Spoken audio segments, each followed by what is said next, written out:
If I did not die then, there has to be a purpose for my life.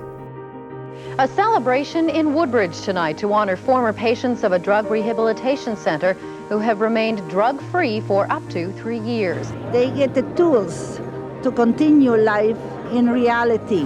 These are your 2003 graduates.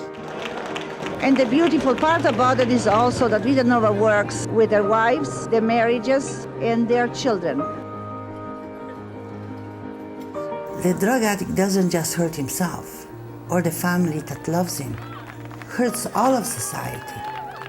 And we're all paying for it. So why don't we come out and own up to the problem?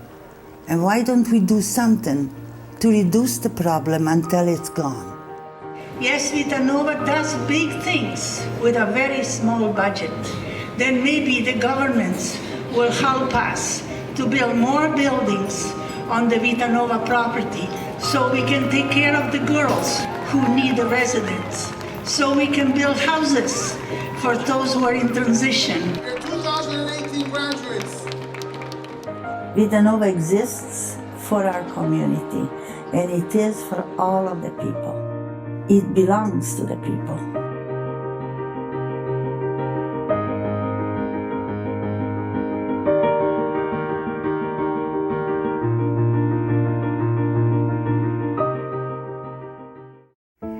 My town was a city. It had Venetian architecture prior to the war.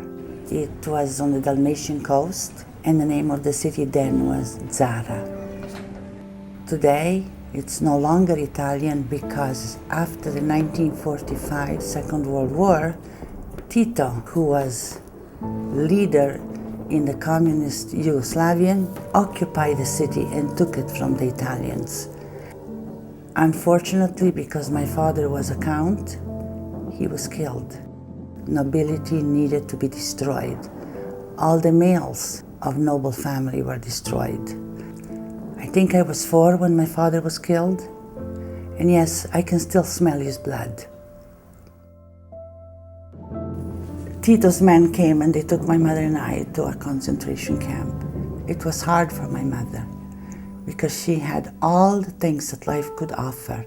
And now in this camp, she was even chained at the feet.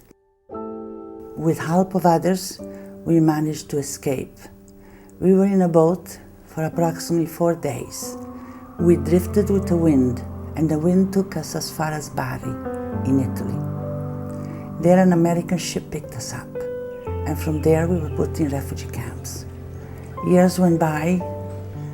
My faith in God carried me through. We ended up in Germany. I think they thought we were Jewish. And in this camp in Lesum, Germany, near Bremen, there were maybe 6,000 refugees, mostly professional people, mostly people losing their minds, mostly people committing suicide. And eventually, Canada gave us exile. I was grateful to Canada because my dream was coming true. There were green fields here, and at that time I did have a nursing diploma, and I had a contract with the Sudbury General Hospital. I became a caregiver. Maybe it's because of the years in my childhood that I spent in refugee camps. Then I developed a passion for seniors, and my passion was to help the poor old people. In those days, there was no funding for nursing homes. So I took care of elderly people who were alone and on welfare. And from there, I was asked to work as a director of social services at Villa Colombo. It was a wonderful experience. It was a good thing to put a smile on seniors who otherwise might not have had it, to create entertainment for them, to bring them closer to their families, and to make sure that they are not misunderstood and that their cultures be understood. Well, my passion at that time was to give back. Canada was my adopted country. My roots and the history of my family were very, very important to me. I needed to prove to myself that I was worthy of the name and title that I was given at birth. My family was a Franciscan family. They lived a Franciscan philosophy, and I wanted to carry that on. It was February 3rd, 1980, and somebody introduced me to Franca at Villa Colombo, where she was the director of social services. I was immediately struck by her. Well, she was so beautiful, for one thing, and very elegant, and she had a presence about her. I had never met anybody quite like her. I think I fell for her real fast. Vitanova started 28 years ago, while my husband and I and Dr. Carbone were publishing a health magazine. One day I received 400 letters, and they were all saying the same thing. My children are out of control. There's mood altering. What is wrong? And my answer was, they probably are doing drugs. That's what gave me the idea that a treatment center for young people was needed in our community. So what I did is researched for 1 year. I saw what was happening in the United States. I moved on to Canada, and from Canada to Germany, to England, to Italy, and Croatia. I took the best component of each one of those clinics and brought it back to Canada by creating a program that would serve the individual individually and work with that individual's family. For if an addict needs to make a change, then the family needs to change as well. To a child, and it doesn't come with a manual. Her specific model refused to look at the strictly medical, which pathologized, and strictly the legal. She had what she called the model of compassion, the model of love, the model that engaged people constantly and their families. It was very holistic, it was empowering, it was radical for the time.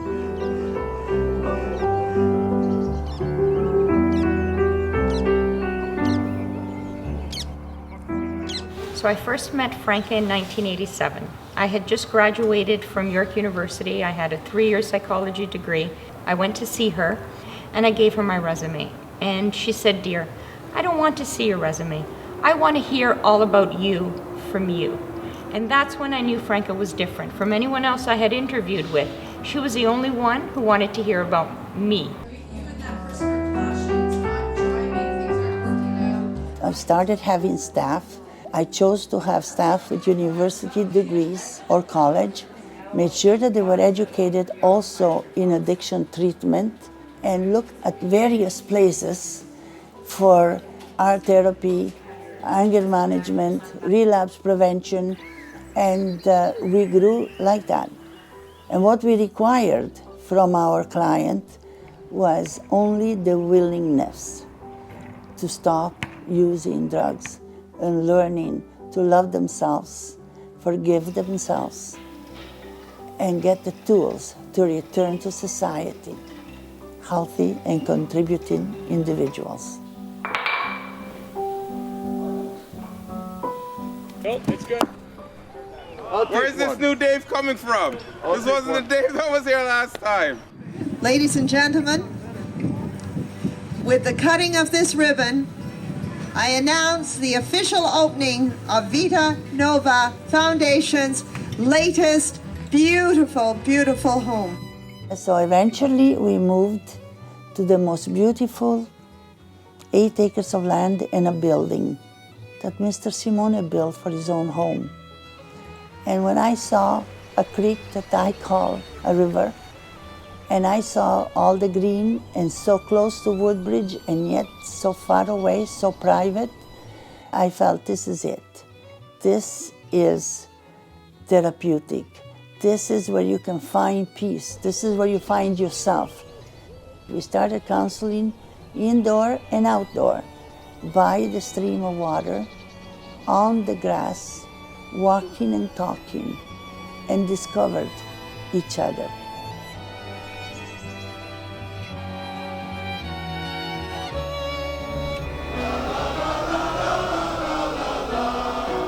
going to be your time? I believe we had a crowd of over 1,000 last year. She's been able to transform lives, really believing in what she does. She has a passion for doing what she does. And I think the comment that I've heard most people say is, Franca believes in me. And that's what gives me the inspiration that I need to change my life. She has touched so many lives. There isn't anywhere we didn't go that someone would say, and sometimes in English and sometimes in Italian or in other languages, thank you for helping us. I almost expected it every time we would go out, every time. And she was so humble about the work that she did. She was in a refugee camp for many years, and she said, I felt trapped in a refugee camp.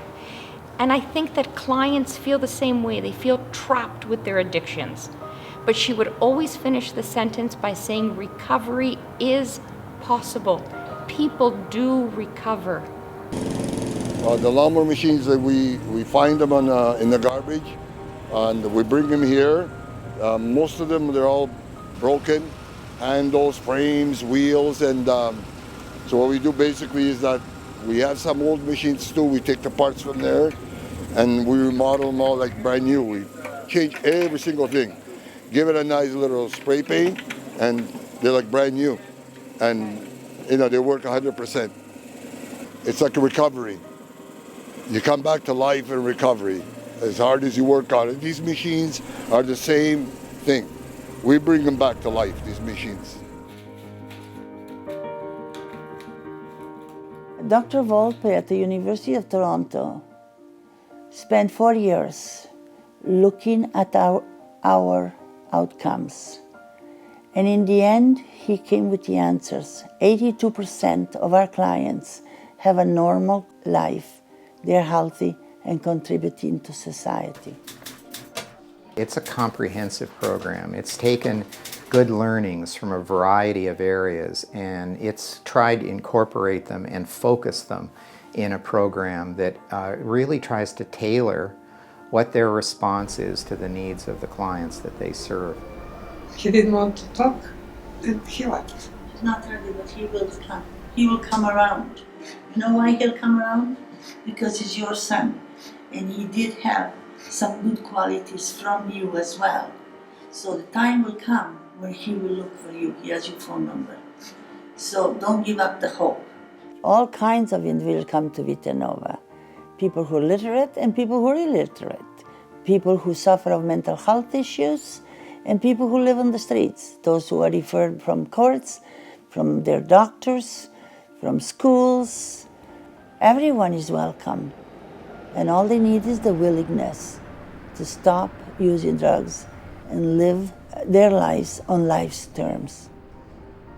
The many thousands of people who've come through here in the 33 years that Vitanova has existed and the 25 years we've been here on Rutherford Road. I didn't have a health card. I didn't have a passport. I didn't have a driver's license. I just let everything slip me by, you know.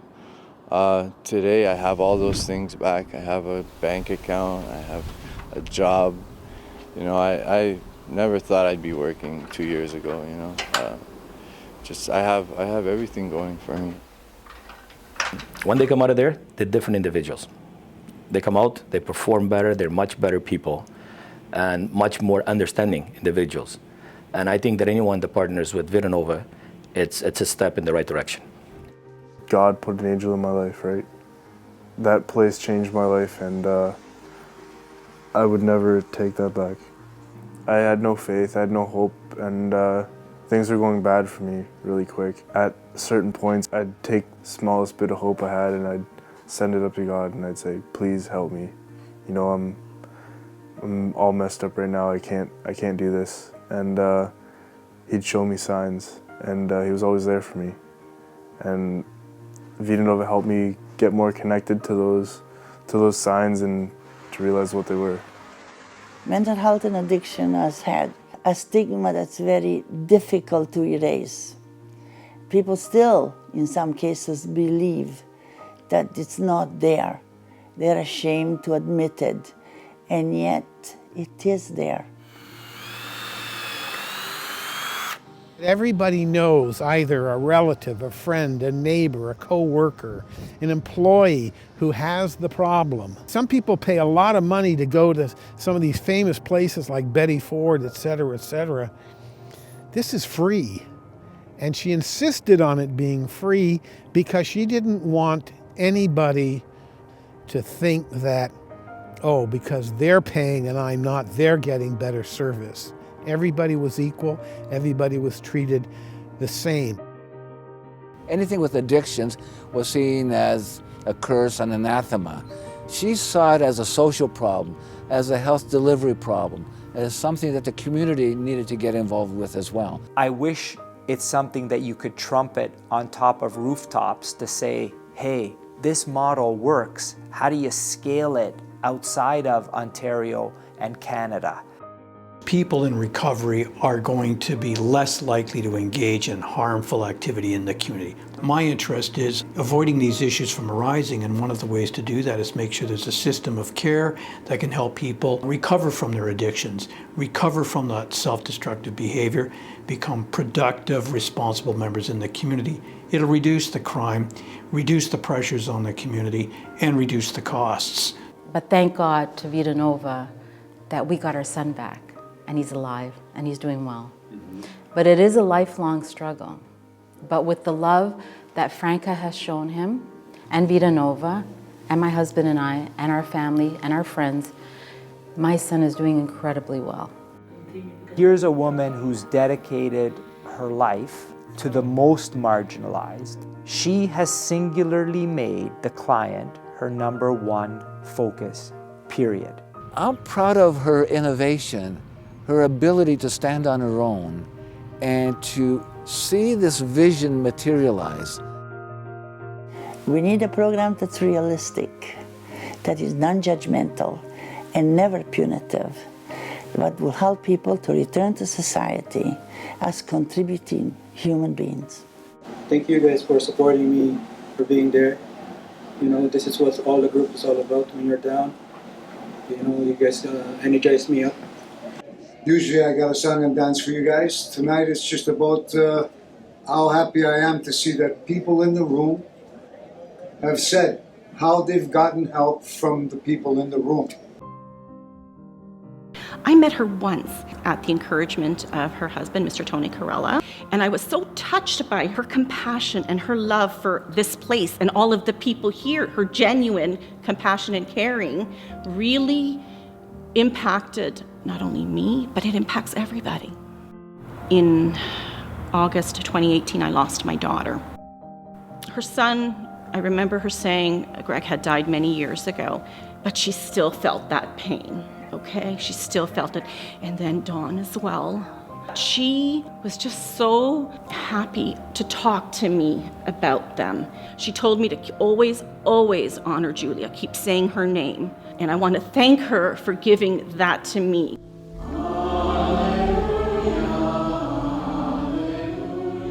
The most gratifying thing to me in the months since Franca passed is seeing how well her successor and her staff, how committed they are to carrying on what Franca created, and not just an institution, but an institution unlike any other. Franca's legacy and what we plan on doing for her is to continue running Vitanova, continue helping to put lives back together again. That's what she would have wanted us to do, to continue to fight, to continue to have that vision of building a women's shelter where we're helping women and their children so they too can recover and return to their families. I hope that she's proud of the work that we're all doing to continue her legacy. I think the legacy is one of, for me, compassion, and the legacy Franca left behind for me was ongoing learning, ongoing potential of everyone. She never gave up. She saw the good in everyone. This is the next to the last project on Franca's list. This is a chapel. Side of it, there is a a non-denominational meditation space.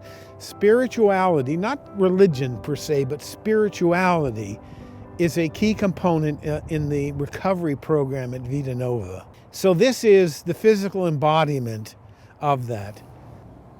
After the chapel, what she wanted to do was build a center for women with children. The people who are least ready to enter rehab, if they have a drug problem, are women with children. Why? Because they don't want to lose the children. And we've had substantial commitment for this project from the Laborers International Union, Local 183.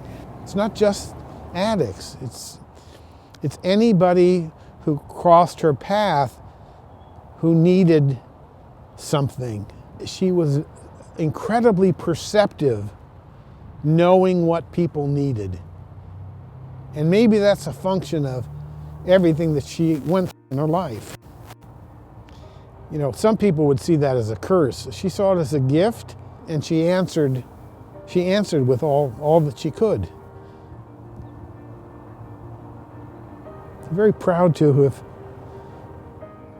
called her my wife and to have had her in my life for, 40 years.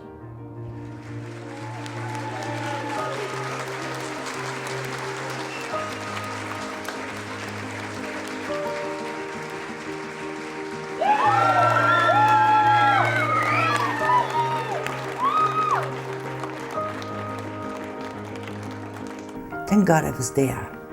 Because I was there, you're not using drugs. Because I was there, you don't have AIDS. Because I was there, you have values in your life. Because I was there, you don't lie, you don't steal. Because I was there, you're healthy. Because you're healthy, it is for a healthier society. And that's my goal, a healthier society. Maybe because in my childhood, I witnessed a very bad time. Because I witnessed so much. I would like to leave the world a little better than what I found.